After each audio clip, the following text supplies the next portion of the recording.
ఇమ్మని వాడు అడిగాడు అని చెప్పాడు. అంతే.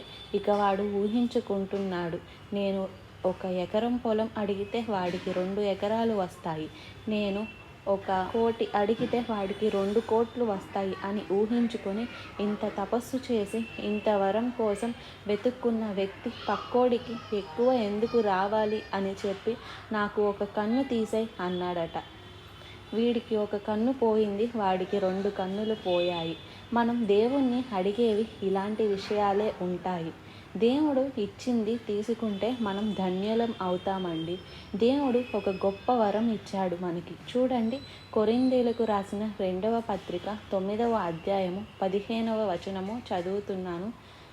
చెప్పము కానీ ఆయన వరమును గురించి దేవునికి స్తోత్రము. Unspeakable gift. చెప్పయము కానీ చెప్పలేనంత గొప్ప వరాన్ని మనకి